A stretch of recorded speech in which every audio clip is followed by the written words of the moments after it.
दूसरों के लिए तो चीखते हैं, मगर दाढ़ी वाला जब गुस्ताखी करता है, जब जुब्बा वाला जब गुस्ताखी करता है, कुरान को हाथ में लेकर पढ़ने वाला जब गुस्ताखी करता है, तो आप सोचते हैं ये मेरा चचा है, ये मेरा भाई है, ये मेरा रिश्तेदार है, इससे दोस्ती की जाए, इसको रिश्तेदारी में निभाने के लिए कोई सूरत निकालनी चाहिए।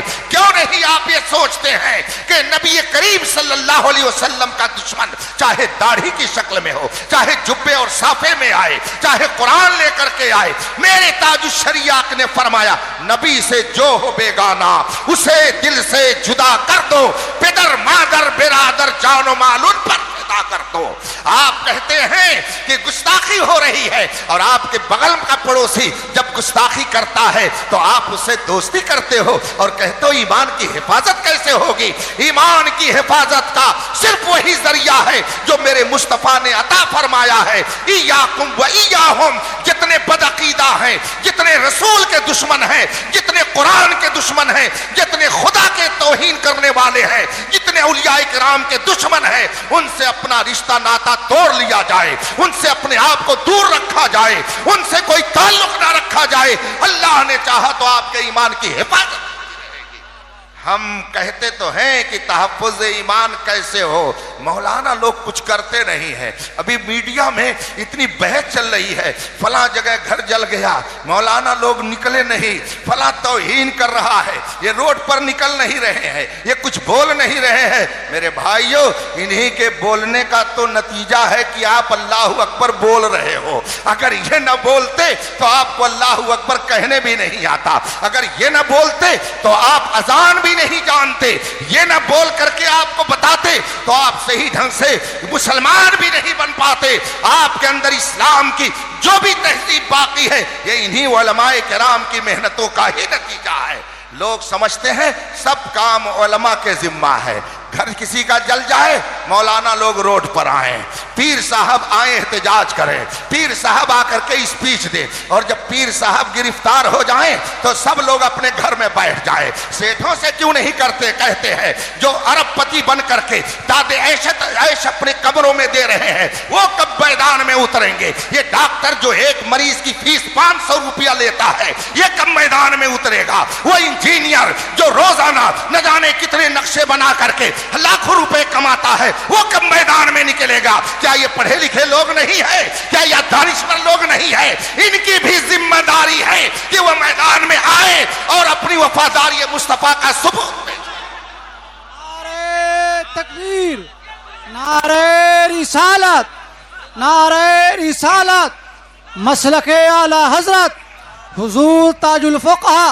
एक नौजवान ऐसे हैं कि जो कल तक गाना बैठ करके सुनते थे मगर अब मुस्तफा की नाते सुनते हैं। किसी ने असद इकबाल को पसंद कर लिया तो किसी ने अख्तर ज़ियाई को पसंद कर लिया, किसी ने वैस कादरी को पसंद कर लिया, मगर सब कहते हैं मजा तो जब आता है जब बरेली के रजा का कलाम सुनाया जाता है। अभी रास्ते में मैं आ रहा था, अख्तर साहब मेरे साथ थे, किसी शायर की नात चल रही, किसी शायर ने नात पढ़ना शुरू किया, लगा दी गई गाड़ी में वो नात और सरकार मुफ्ती आजम हिंद की नात वो सुनाने लगा। मैंने कहा कि खुदा जाने किस जज्ब के आलम में खानवादे रज़विया ने नबी की तारीफ में इन कलमात को कलम बंद किया है कि हजारों मर्तबा सुनने के बाद वही चाशनी, वही लुत्फ, वही मजा, वही वारफ्तगी, वही दीवानगी और नबी से मोहब्बत का वही जज्बा बेदार। इसलिए रफीकान मोहतरम, ईमान की हिफाजत का इस जमाने में सिर्फ एक जरिया है कि रसूल पाक के सच्चे गुलामों की गुलामी का पट्टा अपने गले में डाल लिया जाए। इमाम अहमद रजा ने फरमाया है तेरे गुलामों का नक्शे कदम है राह खुदा, वो क्या बहक सके जो ये सुराग लेके चले। जब तक इस सुराग पर चलते रहेंगे ईमान की हिफाजत होती रहेगी और अगर इधर उधर हुए तो यकीन से जान रखिए इमाम अहमद रजा ने बहुत पहले फरमाया बाएं रास्ते न जा मुसाफिर सुन, राह में राह मार फिरते हैं। इसलिए सिराते मुस्तकीम पर गामजन रहिए और सिराते मुस्तकीम इस दौर में वही है जिसे मसलके आला हजरत कहा जाता है। सुभान अल्लाह, सुभान अल्लाह, सुभान अल्लाह। अभी आपने डिप्लोमा और मुनाजरे का नाम सुना, आपकी क्या गिनती है, बड़ी बड़ी खानकाहों के पीरजादे भी इधर से उधर हो रहे हैं। क्या बात है। और ये बात मैं आपको बता दूं, ये मत समझिएगा कि मैं पीरी मुरीदी का मुखालिफ हूं जी। मेरे खुद कई हजार मुरीद हैं अल्हम्दुलिल्लाह अल्हम्दुलिल्लाह। लेकिन इस वक्त चंद जाहिल पीरों की पीरी मुरीदी ने जमाते अहले सुन्नत में जो इंतशार पैदा किया है जी। इससे इनकार नहीं किया जा सकता। बेशक। आज जिस इलाके में जाइए लोग कहते हैं हजरत यहां मौलाइयत फैल रही है, यहां राफिजियत फैल रही है, और जब पता लगाया जाता है तो मालूम होता है किसी जाहिल पीर के जेरे असर इनका अकीदा बर्बाद हो रहा है, किसी जाहिल पीर ने इनका अकीदा बर्बाद कर दिया है। और ये तो समझते हैं कि उलमा क्या वो तकरीर करें और जाएं, हाथ पैर चूमने के लिए तो पीर साहब है, नजराना देने के लिए पीर साहब है। इमाम साहब पूरे महीने नमाज पढ़ाएं, इमामत करें, दर्स दें, कुरान पढ़ाएं, हदीस पढ़ाएं, तो उनको ये 10,000 रुपया देने में कलेजा फटता है। और पीर साहब 5 मिनट बैठे दुआ भी सही ढंग से नहीं कर पाते हैं, और जब जाने लगेंगे तो 50,000 रुपया उनकी जेब में डालने में इनको फख्र महसूस होता है। बताइए आपके ईमान की हिफाजत कौन करता है? ये उलमा जो आपके सामने दिन रात किताबों सुन्नत का दर्स दे करके कुफ्रियात से बचाते हैं, ईमान की सच्ची बातें बताते हैं, इनके जरिए आपका ईमान बचता है। कि एक शख्स आया 5 मिनट बैठा, सही ढंग से उसने दुआ भी नहीं की और चला गया, उससे आपके ईमान की हिफाजत कैसे हो जाएगी? क्या बात है। वाह वाह वाह। आप कहते हैं तहफ्फुज़ ईमान कॉन्फ्रेंस होनी चाहिए। क्या बात है, क्या बात। तहफ्फुज़ ईमान कैसे किया जाएगा? जाहिल लोगों ने मारा है, कबाड़ा कर दिया जमाते अहले सुन्नत का। मैं ये तो नहीं कहता कि चादर गागर अगरबत्ती में हम लोग लगे हुए हैं, हम लोग और भी काम करते हैं। हमारे डॉक्टर साहब ने दिल जला होकर के, यकीनन उन्होंने बहुत दर्द के आलम में ये बात कही है, ये बिल्कुल सही आप कह रहे हैं। हम लोग अगरबत्ती इसलिए सुलगाते हैं ताकि कोई बदबूदार अगर आ जाए तो उसकी बदबू खत्म हो जाए और खुशबू से हमारा माहौल मुअत्तर रहे।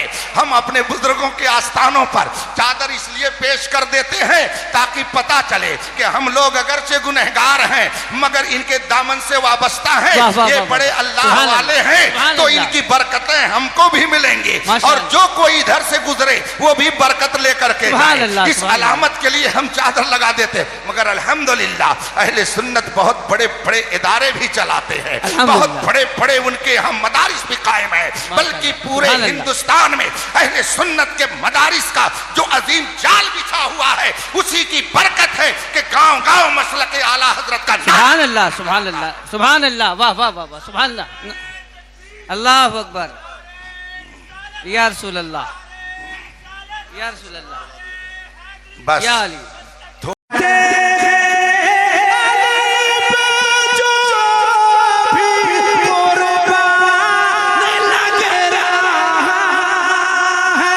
आप दूसरों के लिए तो चीखते हैं मगर दाढ़ी वाला जब गुस्ताखी करता है, जब जुब्बा वाला जब गुस्ताखी करता है, कुरान को हाथ में लेकर पढ़ने वाला जब गुस्ताखी करता है तो आप सोचते हैं ये मेरा चचा है, ये मेरा भाई है, ये मेरा रिश्तेदार है, इससे दोस्ती की जाए, इसको रिश्तेदारी में निभाने के लिए कोई सूरत निकालनी चाहिए। क्यों नहीं आप ये सोचते हैं कि नबी करीम सल्लल्लाहु अलैहि वसल्लम का दुश्मन चाहे दाढ़ी की शक्ल में हो, चाहे जुब्बे और साफे में आए, चाहे कुरान लेकर के आए, मेरे ताजुश शरीयत ने फरमाया नबी से जो हो बेगाना उसे दिल से जुदा कर दो।